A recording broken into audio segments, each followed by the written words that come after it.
Iran പറയുന്നു ഞങ്ങൾ Hormuz അടച്ചിട്ടില്ല, Indian കപ്പലുകൾക്ക് വരാം. നാളെ ചൈനീസ് കപ്പലുകൾ വരും, അമേരിക്കയെ ആക്രമിക്കാൻ പറ്റുമോ? ഇല്ല.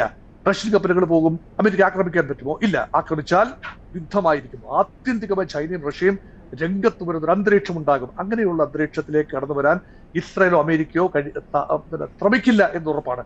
അങ്ങനെയാണ് ഉപരോധം അമേരിക്കയായി ഉപരോധം മാറ്റിയില്ല എങ്കിൽ ഇന്ത്യ ഉൾപ്പെടെയുള്ള രാജ്യങ്ങളുടെ വളരെ ചെറിയ ശ്രമങ്ങൾ, ഒരുപക്ഷെ ഇറാനിൽ നിന്ന് ഇപ്പോൾ എണ്ണ വാങ്ങാൻ അവസരമുണ്ടായിരിക്കുന്നു, റഷ്യയിൽ നിന്ന് എണ്ണ വാങ്ങാൻ ഇപ്പോൾ അവസരമുണ്ടായിരിക്കുന്നു.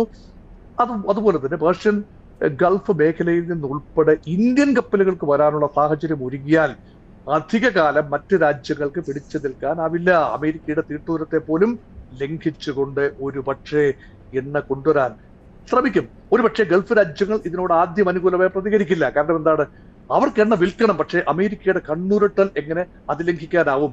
പക്ഷെ ആത്യന്തികമായി അവിടേക്ക് പ്രൊവിഷൻസ് എത്തണം, ഇന്ത്യൻ കപ്പലുകൾ എത്തണം, പച്ചക്കറിയുമായി, പഴവർഗ്ഗങ്ങളുമായി, തുണിത്തരങ്ങളുമായി, ഇലക്ട്രോണിക് ഉൽപ്പന്നങ്ങളുമായി എത്തണം, ചൈനീസ് കപ്പലുകൾ എത്തണം. എങ്കിൽ മാത്രമേ ഗൾഫ് രാജ്യങ്ങൾക്ക് മുന്നോട്ട് പോകാനാവൂ. പ്രത്യേകിച്ച് ദുബായ് പോലെയുള്ള ഫ്രീ പോർട്ടുകളിൽ ചരക്കുകൾ, ഉൽപ്പന്നങ്ങൾ എത്തിയില്ല എങ്കിൽ എങ്ങനെയാണ് കാര്യങ്ങൾ മുന്നോട്ട് പോവുക? എണ്ണയും ഈന്തപ്പഴവും കൊണ്ട് അവിടെ കാര്യങ്ങൾ ഭദ്രമാവില്ല.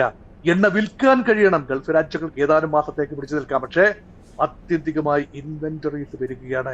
എണ്ണ സംഭരണശാലകളിൽ കരുതി വെക്കാനാവുന്നതിനേക്കാൾ എണ്ണ ഉത്പാദനം ഉണ്ടായാൽ എങ്ങനെ കരുതി വെക്കും? ഉത്പാദനം നിർത്തിവെക്കുക എന്നതേ ഉള്ളൂ. അങ്ങനെയെങ്കിൽ വൻതോതിൽ ജോബ് ലോസ് ഉണ്ടാവും. ഇതെല്ലാം തന്നെ ഇന്ത്യൻ ലേബറിനെ ബാധിക്കും, ഗൾഫിന്റെ സാമ്പത്തിക സ്ഥിതിയെ ബാധിക്കും. അവരും പ്രശ്നപരിഹാരം ആഗ്രഹിക്കും. അതുകൊണ്ട് ഇങ്ങനൊരു ഫിസിൽ ഔട്ട് ചെയ്തു വരിക, ഒന്ന് പാൻ ഔട്ട് ചെയ്തു പോവുക എന്ന ഒരു മാർഗവും അവശേഷിക്കുന്നു. അതിനുവേണ്ടി ഇന്ത്യയുടെ നീക്കങ്ങൾ നിർണായകമാണ്. ഇന്ത്യൻ പ്രധാനമന്ത്രി നരേന്ദ്രമോദിയും ഇറാനിയൻ പ്രസിഡന്റ് മസൂദ് പെസഷ്കിയാനും തമ്മിൽ 2 റൗണ്ട് ചർച്ചകളാണ് നടന്നത്.